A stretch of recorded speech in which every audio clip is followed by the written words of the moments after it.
السلام علیکم ورحمۃ اللہ وبرکاتہ۔ قرآن کی آیت پر غور و تدبر۔ اس کلاس 14 میں ہم سورہ نساء آیت نمبر 14 پر غور و تدبر کریں گے۔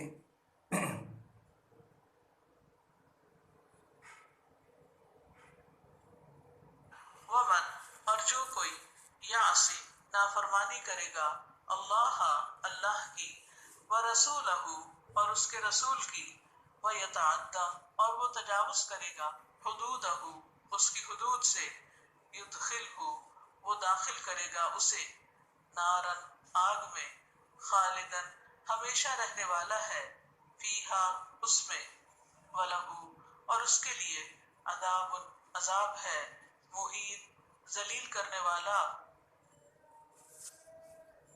ابھی آپ نے محترمہ ڈاکٹر فرحت ہاشمی بہن صاحبہ کا لفظی ترجمہ سماعت فرمایا۔ اب ہم ایک ایک آیت پر انشاءاللہ غور و تدبر کریں گے۔ پہلے میں ترجمہ پیش کر دوں آپ کے خدمت میں۔ سورہ نساء آیت نمبر 14۔ شروع اللہ کے نام سے جو بڑا مہربان نہایت رحم کرنے والا ہے۔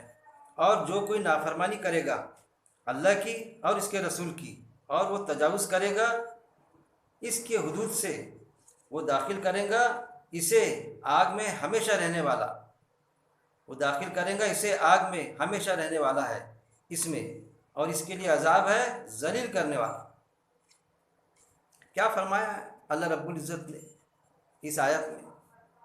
ومن اور جو کوئی یعصی نافرمانی کرے گا، جو کوئی بھی نافرمانی کرے گا، اس کا مطلب کیا؟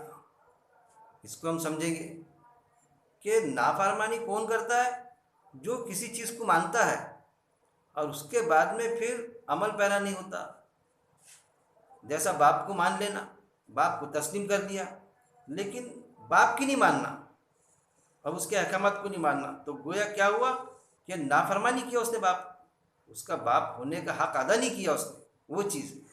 اب یہاں پر ہم اگر انسانوں پر نگاہ ڈالیں تو آپ کو جنرلی سارے انسانوں میں 3 کیٹیگری کے انسان ملیں گے۔ دین کے معاملے میں، اللہ کے دین کے معاملے میں، زندگی گزارنے کے معاملے میں، یہ سمجھ لیجیے کہ زندگی گزارنے کے معاملے میں کیسا؟ ایک وہ لوگ جو اللہ ہی کو نہیں مانتے، ناستک دہریے، کہ بس جو کچھ ہے یہ سب نیچر ہے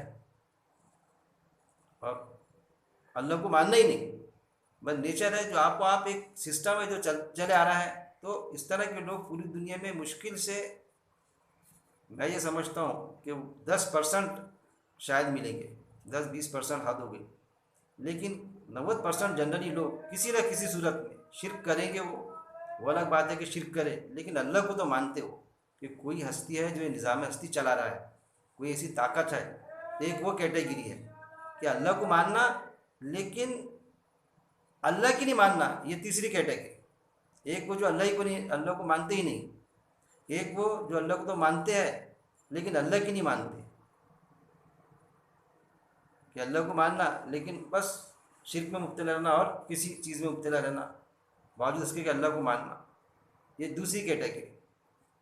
اور ایک وہ جو تیسری کیٹیگری کہ جو اللہ کو بھی مانتے، اللہ کی بھی مانتے، وہ ایمان والے کہلاتے۔ اللہ کو بھی ماننا، اللہ کی بھی ماننا، اللہ نے جو ایمان کا تقاضا جو وقتاً فوقتاً نبی بھیجے ہیں، انبیاء اکرام جو مبعوث کیے ان کو ماننا، یہ ساری چیز، اس طرح کی انسانیت میں آپ کو کیٹیگری ملے گی۔ اب یہاں پر جو بات آ رہی ہے، اور جو کوئی نافرمانی کرے گا، مطلب کس کی نافرمانی کرے گا؟ اللہ کی۔ اللہ کو تو مانے گا لیکن اللہ کی نہیں مانے گا،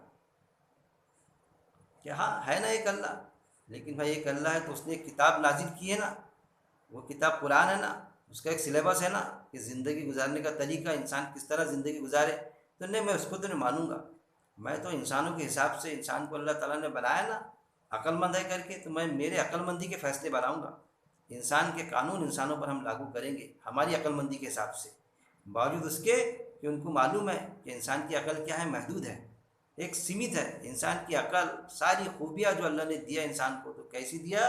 محدود دیا۔ لمیٹیڈ، باوجود اس کے کہ ساری مخلوق سے افضل بتایا انسان کو، ساری مخلوق سے، جنوں سے بھی افضل، جتنی بھی مخلوق ہے جس کو اللہ نے تخلیق کیا، ان سے سب سے افضل کون ہے؟ انسان ہے۔ یہ بھی قرآن میں فرما دیا۔ پھر یہ بھی فرما دیا کہ قرآن میں اللہ تعالیٰ نے صاف انداز میں فرما دیا کہ انسان دراصل کمزور واقع ہوا ہے۔ انسان کیا ہے؟ کمزور واقع ہوا، ڈر جاتا، تھک جاتا، گھبرا جاتا، وہ بھی ایک چیز ہے، لیکن دوسری مخلوق سے افضل ہے۔ لیکن اس کی ساری خوبیاں جو بھی اس نے صلاحیت دی اللہ نے تو محدود دیا، اور اللہ اور پھر اس پہ کئی طرح کے عیب بھی دیا۔ سب سے بڑا عیب تو وہ کہ وہ کمزور ہونا، محدود صلاحیت کا ہونا، اور اللہ کی صلاحیت کیا ہے؟ اللہ میں جو بھی چیز ہے وہ کیا ہے؟ لامحدود، ایسی لامحدود جس کی کوئی چرن سیما نہ ہو، کہ ساری دنیا کی صلاحیت بھی ملا دیے تو اللہ کی ایک ذرہ برابر صلاحیت کا مقابلہ نہیں کر سکتی۔ مقابلہ تو دور کی بات، اس کی برابری بھی نہیں کر سکتی یہ چیز۔ اس طرح کا ایمان، جو کوئی نافرمانی کرے گا، یعنی اللہ کو تو مانے گا لیکن اللہ کی نہیں مانے گا، اللہ نے جن شکلوں میں زندگی بسر کرنے کو کہا ہے ان شکلوں کو نہیں مانے گا، ان اللہ کے قوانین کو نہیں مانے گا، جیسا اللہ کو نہیں مانے گا، مطلب ایک موٹی مثال یہ کہ ایک انسان وہ کہ اللہ کہتا ہے، جنرل قاعدہ ہے کہ بھائی سیکس پورے کرنا ہے تو نکاح کر لو، شادی کر لو، اور پھر اپنا میل فیمیل ملے، نہیں، کیا ضرورت؟ بغیر شادی کے اگر ملاپ ہو گئے، ملے، تو کیا وہ اس کے ساتھ میں نہیں، مجھے محبت نہیں رہے گی، اس کو میرے سے محبت نہیں رہے گی؟ کیا اچھے خوشحال فرما بردار بچے پیدا نہیں ہوں گے تندرست؟ شادی کریں گے تو تندرست بچے پیدا ہوں گے، اور نہیں کریں گے ویسی کریں تو کیا بچے نہیں پیدا ہوں گے، یا تندرست بچے نہیں پیدا ہوں گے، یا بیوی کی محبت کم ہو جائیں گی؟ کوئی شادی کرنے کی ضرورت نہیں، ہم ویسے بچے پیدا کریں گے، ویسی اتپادن کریں گے ہم پیداوار، تو یہ کیا ہو جائے گا؟ اللہ کو بھائی ہم مانتے کہ نہیں؟ ہاں ہے نا، اللہ کو مانتے نا، ہے نا اللہ، یہ ساری چیزیں اللہ چلا رہا ہے نا، لیکن اللہ کی نہیں ماننا، ہم شادی نہیں کریں گے، بغیر شادی کے ویسی ہم سمبھوگ کریں گے، مباشرت کریں گے، ایک ہی رکھیں گے، ایسا نہیں کہ ایک سے زیادہ کریں گے، اس کے ساتھ میں پوری ایمانداری کا ثبوت دیں گے، ہم پوری وفاداری سے رہیں گے اس بیوی کے ساتھ میں، اپنے بچوں کی ساری ضرورتیں بھی پوری کریں گے، کچھ باہر کوئی حرام خوری، کوئی بدماشی نہیں کریں گے، ساری چیز کریں گے، لیکن نکاح نہیں کریں گے، کیونکہ اللہ نے فرمایا کہ نکاح کرو، ایک ایگریمنٹ میل فیمیل کے درمیان ہونا چاہیے، تو یہ ہے اللہ کی نہیں ماننا، اللہ کو تو ماننا لیکن اللہ کی نہیں ماننا۔ اسی طرح جو ایمان والا ہونے کا دعویٰ کرتے کہ ہم اللہ کو بھی مانتے، قرآن کو بھی مانتے، اور اس کے بعد میں بھی نافرمانی میں مبتلا رہتے، تو گویا کہ وہ اللہ کی نہ ماننے والے ہیں، جیسا ابو لہب، آپ وسلم کے چچا کیا تھے؟ ابو جہل ایک اللہ کو مانتا تھا، جب جنگ کا مورخہ آیا تو ادھر سے آپ وسلم نکلے اور وہ ادھر سے نکلا، تو اللہ سے دعا کی اس نے کہ اللہ ہمارے قافلوں کو یہ محمد لوٹ لیتے ہیں، جو ہم میں سے اللہ جو حق پر ہوں گا اللہ اس کو کامیاب کر، تو اللہ کے رسول صلی اللہ علیہ وسلم کو اللہ تعالیٰ نے کامیابی دی اس جنگ میں، تو اس کا اللہ پہ ایمان تھا، جبھی تو دعا کی تھی اس نے اس طرح۔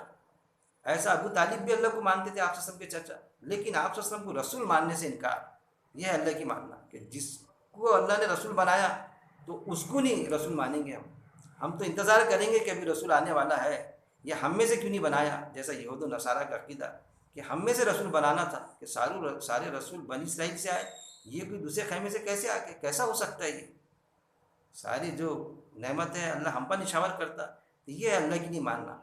اور جو ہم ایمان کے دعوے داری کرتے ہیں ہم کہ بھئی ہم ایمان والے ہیں، تو ان میں بھی یہ انس ملیں گا کسی نہ کسی انداز سے، کہ اللہ کو تو ماننا لیکن اللہ کی نہیں ماننا، جانے انجانے میں نافرمانی میں مبتلا ہو جانا، تو وہ اللہ کی نہیں ماننا۔ وہی چیز اللہ نے یہاں پر بیان کیا ہے، جو کوئی نافرمانی کرے گا اللہ کی جو نافرمانی کرے گا، یعنی اللہ کے قاعدے سے ہٹ کے جو زندگی بسر کرے گا، اور قرآن میں آیت بھی موجود ہے، جو نافرمانی سے بچ گیا وہ کامیاب ہو گیا۔ نافرمانی سے بچ جانا بس وہ سب سے بڑی کامیابی ہے۔ کوئی نیک عمل نہیں کیا اس نے، ایمان لایا، کوئی نیک عمل نہیں کیا، لیکن کوئی غلط عمل نہیں کیا، پچھلا جو تھا سب توبہ کر لیا، کوئی نیک عمل کیا ہی نہیں، نافرمانی کیا ہی نہیں، اور موت آ گئی اس کو، تو وہ کامیاب ہو گیا، جو نافرمانی سے بچ گیا وہ کامیاب ہو گیا، وہ چیز۔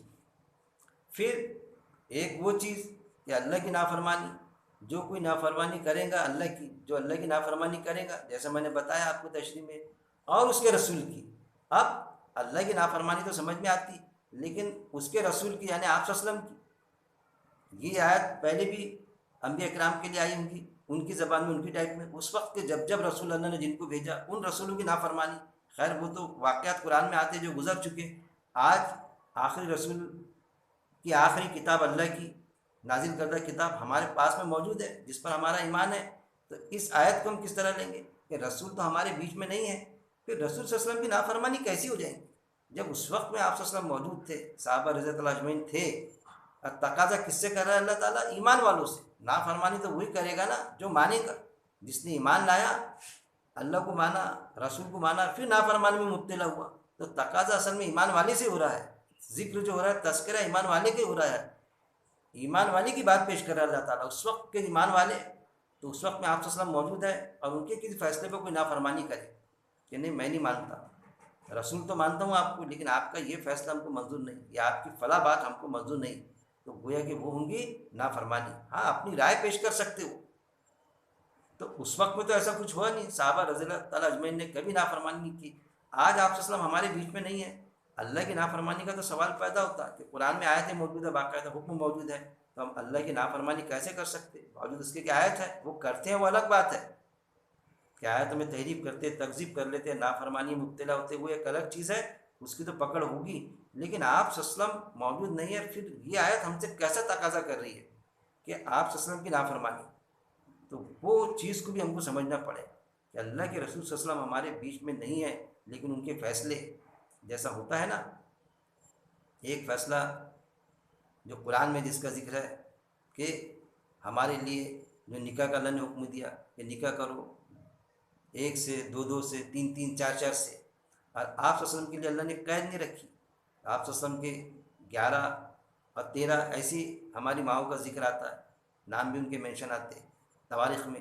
اب کو یہ شخص کہے کہ میں جو ہے تو اللہ نے جو آپ صلی اللہ علیہ وسلم کے طریقے پہ چلتا ہوں، کیونکہ اللہ نے فرمایا قرآن میں، تو آپ صلی اللہ علیہ وسلم کے طریقے پہ زندگی گزاروں گا.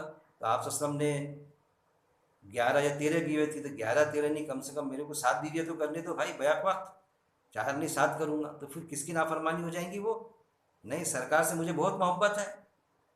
اب پھر یہ بھی قاعدہ موجود ہے کہ آپ صلی اللہ علیہ وسلم جو تھے تو کسی ان کی رشتہ داری کے علاوہ، پھوپھی ذات، خالہ ذات، جو بھی رشتہ داری کے علاوہ جو لڑکیاں تھیں، جو خواتین تھیں، تو خود ان کو خود پرپوز نہیں کرتے تھے. اگر اس نے پرپوز کی تو نکاح کرتے تھے، یہ بھی آیت موجود ہے. انہوں نے پرپوز کی تو نکاح کرتے تھے، اپنے طرف سے کبھی پرپوز نہیں کرتے تھے. لیکن ادھر رشتہ داری، ادھر نکاح ہوئے ان کے رشتہ داری میں، وہ بھی چیز. پھر مہر بھی، مہر دیے سوا آپ صلی اللہ علیہ وسلم ہاتھ بھی نہیں لگاتے تھے. یہ بھی قاعدہ تھا ان کے لیے، آپ صلی اللہ علیہ وسلم کے لیے، جو ہمارے لیے نہیں ہے کہ ہم رفتہ رفتہ بھی دیں، بعد میں دیں، لیکن وہ قاعدہ ہم پر نہیں بیٹھتا.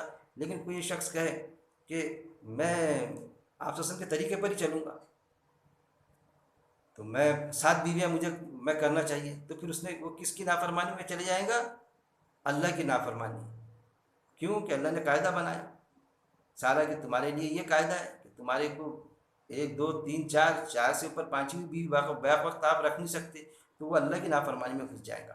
پھر یہ ہو گیا اللہ کی نافرمانی کئی چیزوں میں.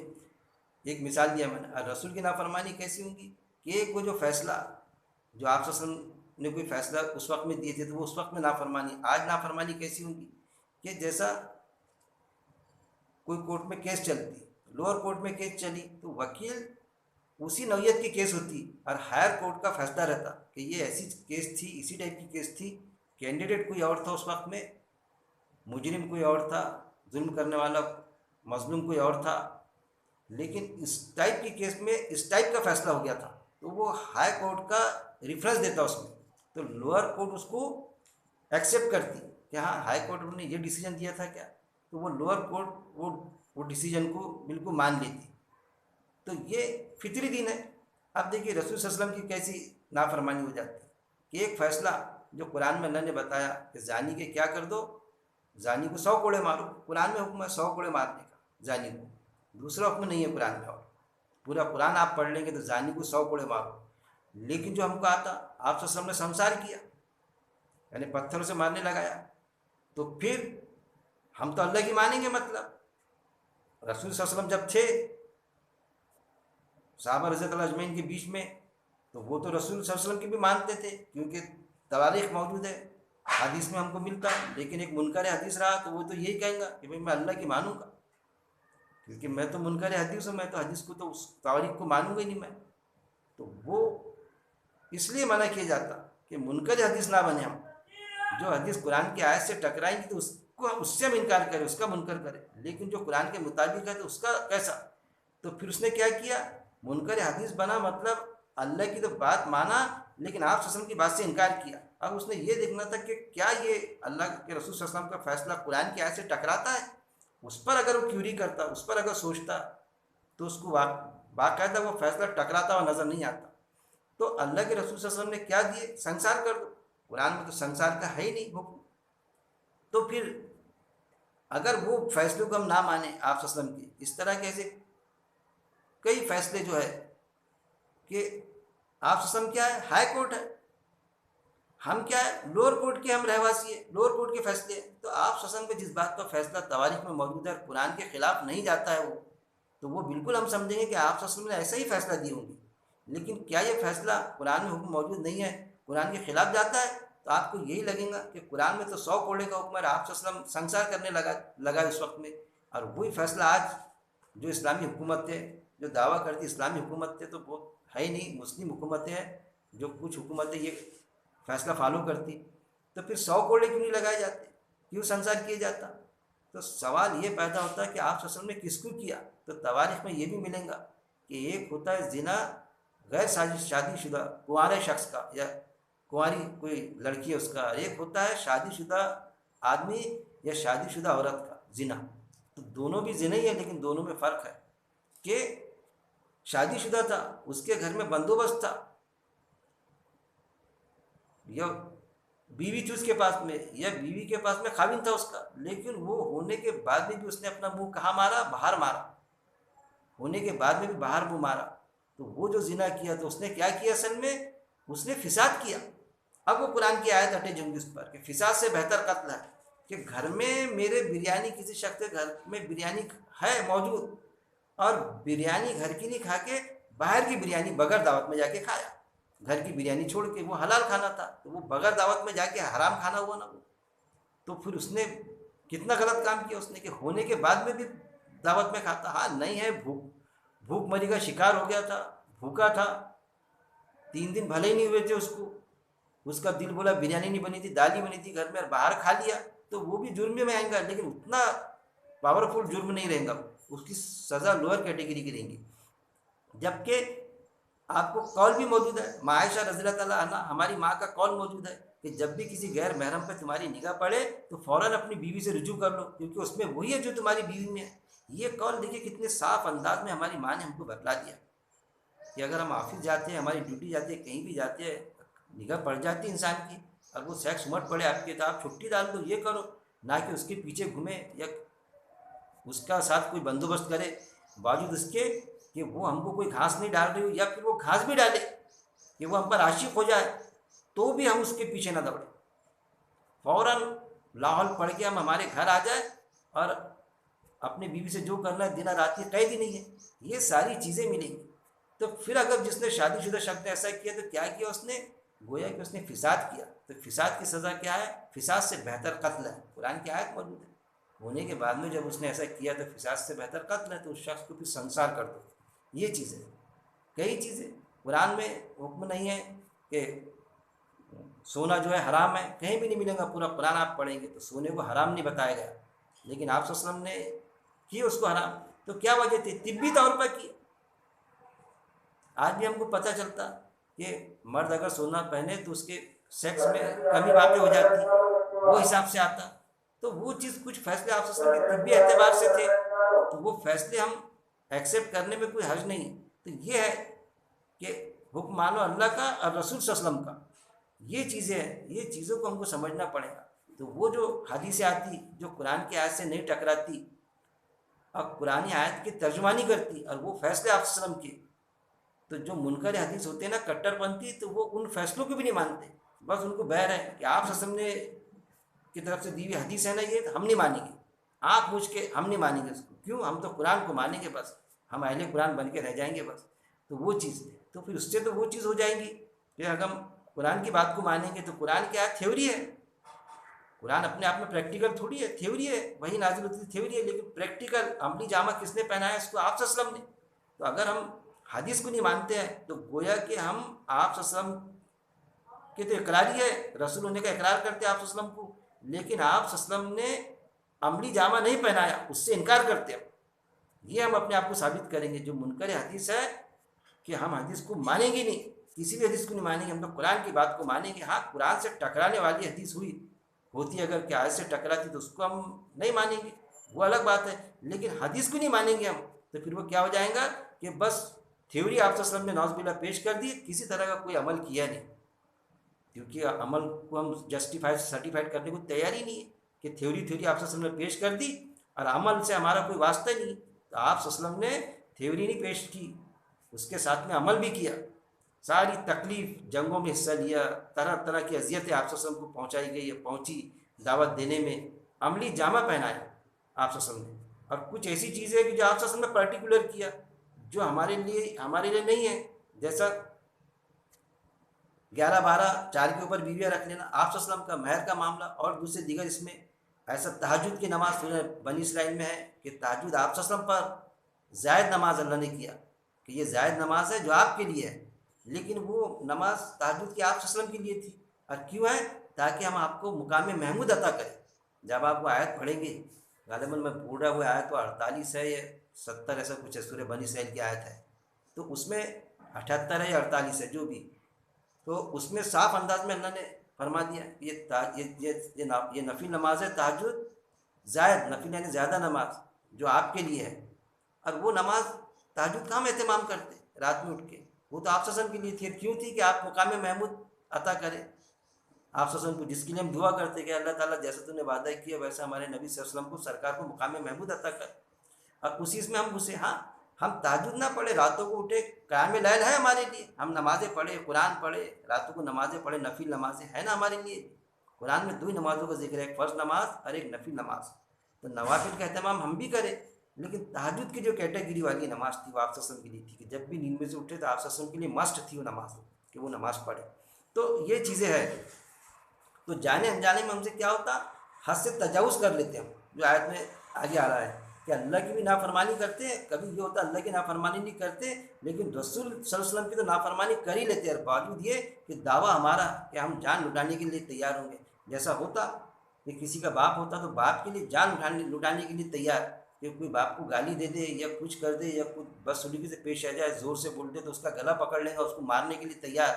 اور خود کا معاملہ یہ کہ باپ نے اگر اس کو گولی دوا لانے کا کہا تو فرصت نہیں ہے اس کے پاس، دوا خانہ لے جانے کی فرصت نہیں. پانی پلاتا، ارے مجھ سے مانگتے، ارے میں وظیفے میں بیٹھ گیا، ارے میں وہاں جا رہا نا نیک کام سے، نماز کو جاتے ٹائم پر بول دی میرے کو جماعت چلے گی میری تمہارے پانی دینے کے اندر، اوپر سے ٹھنڈا پانی پلا دے بیٹا، میرے کو 1 گلاس شربت پلا دے تو میری جماعت چلے گئی، جماعت کا ثواب چلے گیا. ارے جماعت سے زیادہ ثواب تیرے باپ کا تھا کہ اس نے 1 گلاس ٹھنڈا پانی منگا، یہ شربت بنا، جانے دے جماعت. میں تو یہ سمجھتا بھائی اس کو پانی پلا دے تیرے باپ کو.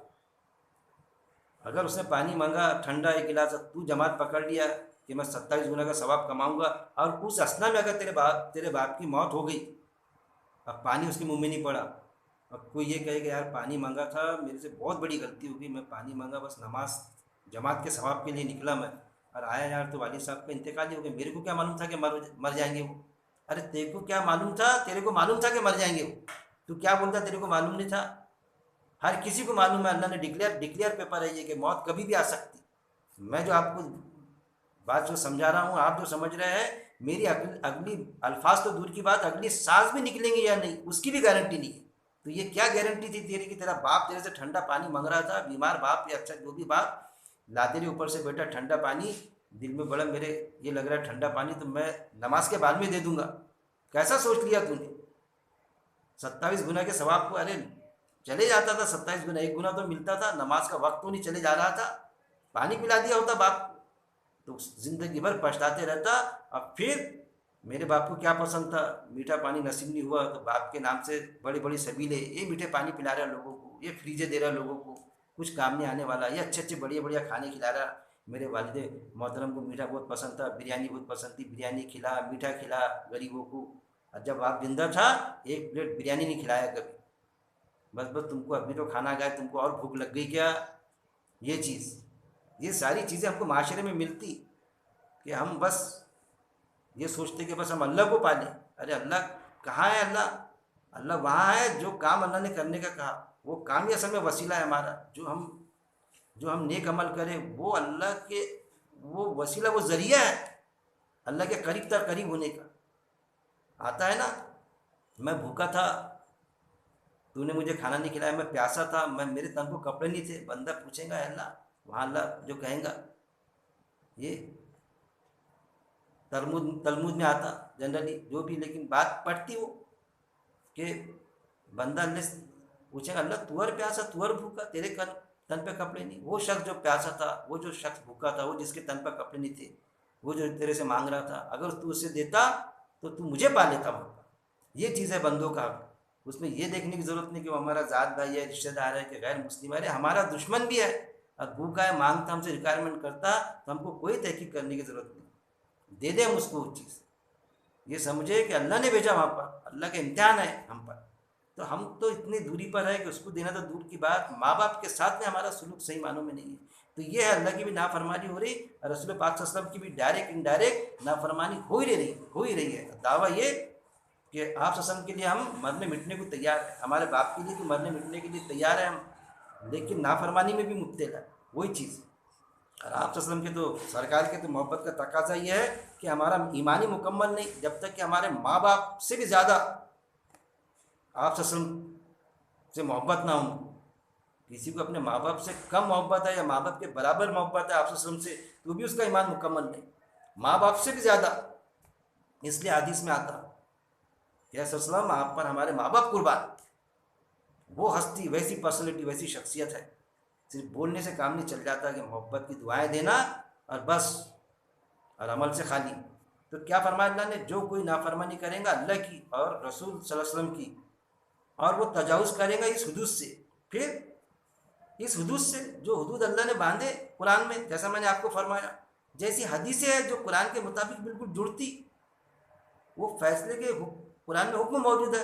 اب وہ منکر حدیث بنے گا کہ نہیں میں قرآن کو مانوں گا، وہ حدیث کو نہیں مانوں گا. آپ حدیث مت پیش کرو میرے سامنے. ارے بھائی جھوٹ، حدیث میں آیا جھوٹ مت بولو، وہ مت بولو حدیث میں آیا، اس سے چڑا میرے کو حدیث سے. قرآن میں ہے نا جھوٹ مت بولو، تو میں نے مان لیا. کیوں چڑا بھائی تیرے کو؟ کہ آپ صلی اللہ علیہ وسلم نے کبھی جھوٹ نہیں بولا، ایک واقعہ کہ ایسا کبھی جھوٹ بولنے سے منع کیا، وہ مت بولو. کہ آپ صلی اللہ علیہ وسلم نے عمل نہیں کیا، عملی جامہ نہیں پہنایا اس کو، تو آپ صلی اللہ علیہ وسلم کے عملی جامہ پہنانے سے کوئی چیز کی بات اگر آتی ہے تو کیا انکار ہے تم کو؟ کیوں چڑھے اس سے، اس بات سے؟ یعنی کہ آپ صلی اللہ علیہ وسلم کے جو احکامات قرآن میں موجود ہے اس کو آپ صلی اللہ علیہ وسلم نے جو عملی جامہ پہنایا اس سے چڑھے آپ کو. وہ آپ سننا نہیں چاہتے، اس لیے سننا نہیں چاہتے کہ آپ بات آپ تھیوری تک کے محدود کر کے رکھ لیں کہ قرآن سمجھ لیں اور عمل ہم کریں گے تو کریں گے یا پھر نہیں کریں گے. اس طرح سے آپ چاہتے، ہم تو یہی سمجھیں گے نا کہ ہم، اب اللہ نے بتا دیا کوئی بات، قرآن میں پیش کر دیا، قرآن میں تھیوری سے احکامات دیا ہے، لیکن اس کو عملی جامہ چاہے پہنائے چاہے نہ پہنائے اس کے لیے ہم آزاد ہے. ایسا ہو جائے گا آپ صلی اللہ علیہ وسلم آزاد تھے؟ نہیں، آپ صلی اللہ علیہ وسلم نے ہر چیز، ہر بات کو عملی جامہ پہنایا. تو پھر ان کے کسی عمل کی بات آتی ہے قرآن کے مطابق، تو ہم کیوں ایسا کرتے کہ بیچ بیچ میں آپ حدیث کیوں لا رہے ہو؟ قرآن کی بات کرو. بالکل لائیں گا حدیث کو، جو قرآن کے مطابق رہیں گی حدیث، قرآن کی آیت کی ترجمانی کریں گی، ایک بار نہیں بار بار لائیں گا، 1000 بار لائیں گا حدیث، آپ کو ایکسیپٹ کرنا پڑے گا، کیونکہ آپ صلی اللہ علیہ وسلم کا عملی جامع پہنانے کا ثبوت ہے وہ. باوجود اس کے آپ صلی اللہ علیہ وسلم نے قرآن کے علاوہ کوئی حدیث، کوئی بات نہیں لکھا کے گئے. حدیث یعنی بات نہیں لکھا کے گئے، لیکن کوئی تذکرہ کرے گا کہ آپ صلی اللہ علیہ وسلم نے ایسا ایسا کیا تو مانیں گے، لیکن لکھا ہی نہیں. لیکن آپ صلی اللہ علیہ وسلم نے کبھی صحابہ رضی اللہ تعالیٰ اجمعین کو حدیث بیان کرنے سے کبھی منع نہیں کیا. اسی لیے تو آپ صلی اللہ علیہ وسلم کا قول آتا کہ جو میں نے کہا میں اس کا مکلف ہوں، تم نے کیا سنا اور کیا سمجھا اس کا مکلف، اس کا ذمہ دار میں نہیں ہوں. یہ بھی قول ملتا ہے آپ صلی اللہ علیہ وسلم کا. تو یہ ساری چیزوں کو ہم سمجھیں گے، بیلنس ہوتے ہوئے ہم کام کریں گے. امت وسط ہم کو اللہ نے بنایا ہے. امت وسط یعنی درمیانی امت. درمیانی سے امت یہ نہیں کہ آدھی امت ادھر آدھی امت ادھر، اب بیچ میں ہم امت بن کر آ گئے. بیلنس والی امت، امت وسط یعنی بیلنس والی امت جو انبیلنس نہیں ہوتی کسی بھی کام میں. اللہ کی بھی اختیار، اللہ کی بھی نافرمانی نہیں ہونے دیتی، آپ صلی اللہ علیہ وسلم کے فیصلوں کو بھی سمجھتی، کیا کرنا کیا نہیں کرنا اس میں امبیلنس نہیں ہوتی، حد سے تجاوز بھی نہیں کر سکتی، غلو میں نہیں جاتی. تو یہ کیا ہے؟ جو اللہ کی نافرمانی نہیں کرے اللہ کے رسول کی، اور وہ پھر کیا ہے؟ وہ یتا ادا، اور وہ تجاوز کرے گا حدود ہو، اس کے حدود کی. کس کے حدود کی؟ اللہ کے حدود کی تجاوز کریں گا. کہ اللہ نے جو کرائٹیریا باندھے، جو حدود باندھے، اس سے تجاوز اگر کوئی کرتا ہے، اس سے بڑھ کے، اس کو چھوڑ کے کوئی کام کرتا ہے کبھی. ایک ہوتا ہے بدعت، ہم سمجھتے بدعت اچھی بدعت اور بری بدعت دونوں ہوتی. ایک ہوتی کہ بری بدعت وہ کہ جو ہے نہیں وہ کرنا، اور ایک اچھی بدعت کہ ہے لیکن جتنا کہا اس سے زیادہ کرنا. کہ اگر فجر کی 2 رکعت نماز ہے تو نہیں بھائی میں 4 رکعت نماز پڑھاؤں گا. تو 4 رکعت پڑھائے تو کوئی غلط بات ہے کیا؟ اچھی بات ہے بھائی، 4 رکعت پڑھائے نا تو کیا ہو جائے گا؟ یہ ہے. تو آپ سے نے فرما دیا اچھی بدعت یا بری بدعت اس کا ٹھکانے کیا ہے؟ آگ ہے. ایک تو کیا کوئی غلط کام کرنا، ایک اچھا کام کرنا اور ضرورت سے زیادہ کرنا. 5 وقت کی نماز ہے تو بھائی ہم 7 وقت کی پڑھیں گے، ہم 5 کی جگہ 6 وقت کی کر دیں گے، اس کو ایک تہجد بھی اس کو ایڈ کر دیں گے کہ یہ بھی ایک نماز ہے زائد. تو وہ زائد نماز آپ صلی اللہ علیہ وسلم کے لیے تھی، ہمارے لیے تھوڑی تھی. ہمارے لیے 5 وقت کی نماز ہے اصل میں. ہم کو پڑھنا ہے تو کتنی بھی ہم نفل نمازیں پڑھیں نا، دن رات پڑھیں.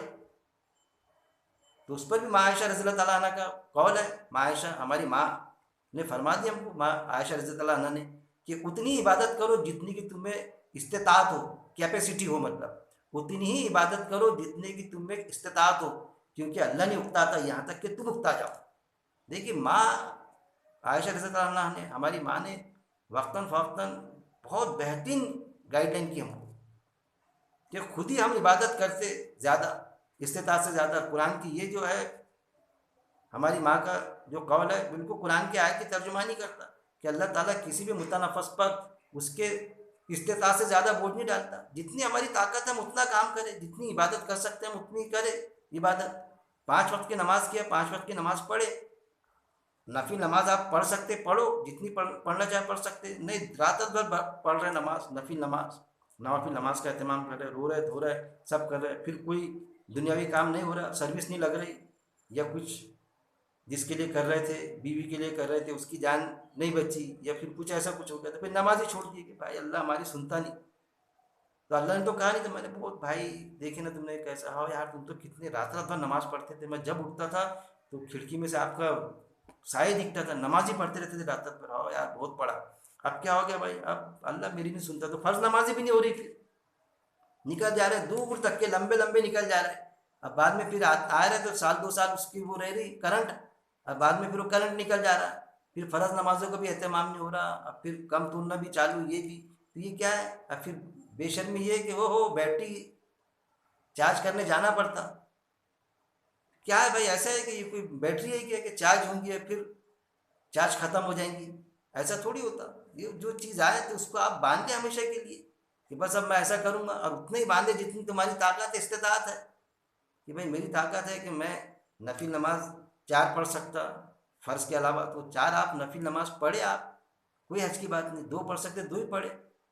اب پھر یہ بھی حدیثوں کو سمجھے ہم ساری. جب آپ منکر حدیث نہیں ہے دعویٰ کرتے کہ ارے لوگ منکر حدیث ہے، ہم منکر حدیث نہیں ہے، تو یہ حدیث کے بارے میں پھر کیا ہے کہ ایک آیت پر غور و تدبر، ابو داؤد کی حدیث ہے، دیکھ لینا آپ نے، پوچھ لینا. ایک آیت پر غور و تدبر 100 نوافل نماز سے زیادہ اس کا ثواب ہے. اگر کوئی شخص ایک آیت پر غور و تدبر کرے، ہم جو کر رہے ہیں نا رمضان مہینے میں، تو میں تو یہ کہوں گا کہ تراویح اگر نہیں ہو رہی ہماری، تو تراویح جو سمجھتے تھے تراویح ہے، تو تراویح سے بھی زیادہ ثواب ہے اس کا. یہ آیتوں کو جو غور و تدبر کیا جا رہا ہے، کئی آیتیں لی جا رہی، ایک آیت پر غور و تدبر 100 نوافل نماز سے زیادہ ثواب ہے. یہ بھی چیز حدیث میں آتی. پھر یہ بھی آتا ہے کہ ایک شخص آپ وسلم کے پاس میں آیا، کہا کہ اس وقت میں حج نہیں ہوا تھا فرض، تو ایک اللہ کو بھی مانوں گا، جیسا آپ وسلم نے کہا ایک اللہ کو مانوں گا، زکوٰۃ بھی دوں گا، روزے بھی رکھوں گا، بس فرض روزے رکھوں گا، بس زکوٰۃ دوں گا، اور نماز بھی جو ہے بس فرض نماز پڑھوں گا، اس سے زیادہ نہیں کروں گا، فرض ہی پڑھوں گا. فرض آپ کو معلوم ہے کیا ہے بھائی؟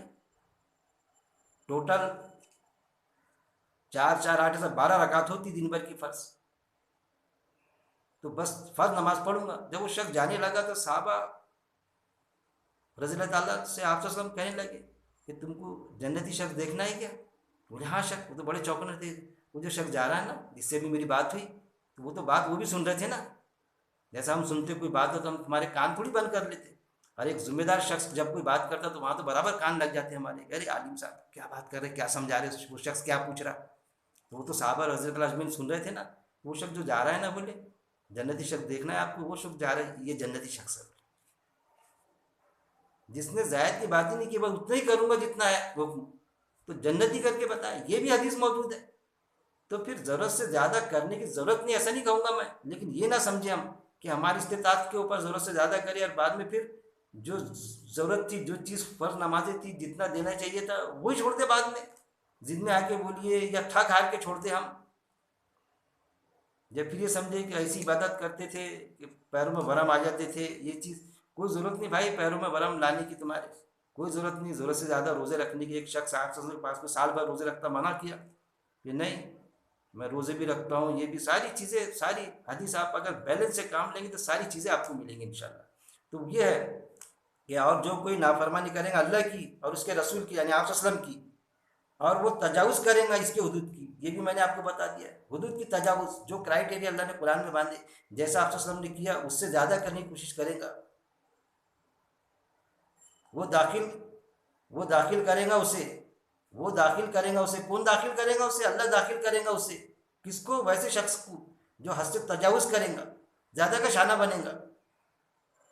کون؟ باوجود اس کے ایمان والا ہے وہ, لیکن نافرمانی کیا کس کی؟ اللہ کی, اللہ کے رسول کی. اور کیا کیا؟ حدود سے تجاوز کیا. تو وہ یعنی اللہ داخل کرے گا اسے. کسے؟ اس کو, وہ جو ایمان والا ہے, جو ایمان کا دعوے دار ہے, جس کے پاس ذرہ برابر ایمان نہیں, ذرہ برابر سے بھی زیادہ ایمان ہے اس کے پاس میں, بہت ایمان ہے اس کے پاس. حد سے تجاوز کرے گا وہ داخل کرے گا اسے, اللہ داخل کرے گا اسے. کہاں داخل کرے گا؟ آگے آ رہا ہے, نارن خالدن یعنی آگ میں, خالدن ہمیشہ ہمیشہ.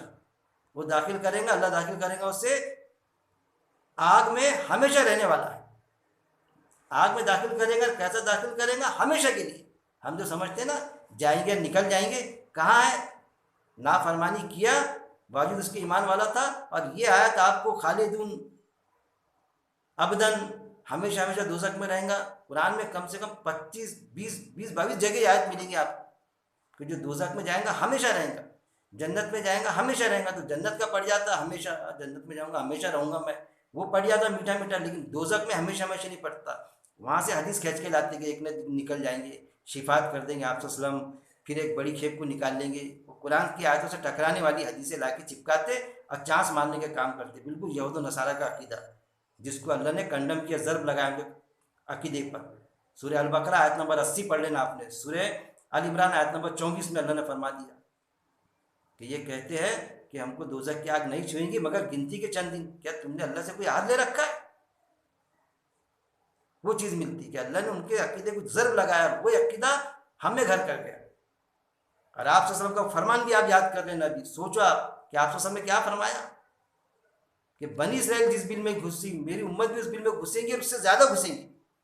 اور یہ بھی ارشادات موجود ہے کہ جو یہود و نصارہ جیسی مشابہت کرے گا, یعنی غلط کاموں میں ان کی مشابہت رکھے گا. وہ ایک اللہ کو مانتا ہے, کوئی یہودی نصرانی, اور ہم بھی مانتے تو وہ مشابہت ہوں گی کہ ہاں بھائی اچھی بات ہے ایک اللہ کو ماننا, لیکن شرک کرتا تو اس نے کیا ہم بھی کریں گے.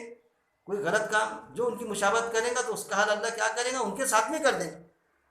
یہود و نصارہ کے مطلب جو بہکے ہوئے تھے کہاں جائیں گے؟ وہ دوزخ میں. تو یہ بھی دوزخ میں جائیں گا, جو بھی دوزخ میں جائیں گا نکلنے کا کوئی چانس نہیں ہے, کوئی سبیل نہیں ہے, ہمیشہ ہمیشہ رہے گا. وہ چیز آیا نافرمانی کرے گا. کون کرتا نافرمانی؟ وہی جو ایمان والا ہے, وہی تو نافرمانی کرتا نا. وہ داخل کریں گا, اللہ داخل کرے گا اسے آگ میں, ہمیشہ ہمیشہ ہمیشہ رہنے والا ہے, آگ میں ہمیشہ رہنے والا ہے. فیہا اس میں, کس میں؟ آگ میں. کیسا رہے گا؟ ہمیشہ رہیں گا. یہاں پر آیا فیہا اس میں, کس میں؟ آگ میں. وَلَهُ اور اس کے لیے, وَلَهُ اور اس کے لیے عذاب مہین, عذاب ہے ذلیل کرنے والا. اس کے لیے آگ کیسا ہے؟ مہین, ذلیل کرنے والا عذاب, رسوا کن عذاب.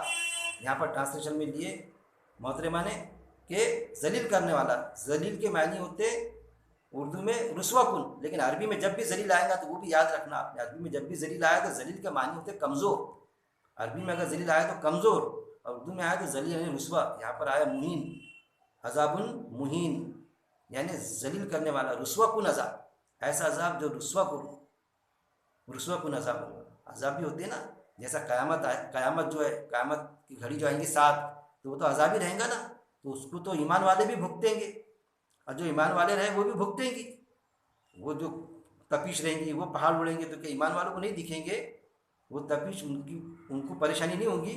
تو کیا ان کو ایسا ہوگا کہ پہاڑ اڑیں گے، دھوپ آئیں گے تو دھوپ کا ان کو مزہ آئے گا؟ ایمان والوں کو ایسا ہوتا ہے کہ جنگ ہوتی تو ایمان والوں کو بھی چوٹ بیٹھتی، ان کو بھی تکلیف ہوتی، اور جو جن کے ساتھ جنگیں ہوتی کافروں کے ساتھ میں ان کو بھی تکلیف ہوتی؟ نہیں، ایسا نہیں، جو کافر ہے اس کو تلوار لگی تو اس کو تکلیف ہوتی ہے، ہم کو تلوار لگی تو ہم کو اور مزہ آتا اس میں، ایسا ہوتا ہے کیا؟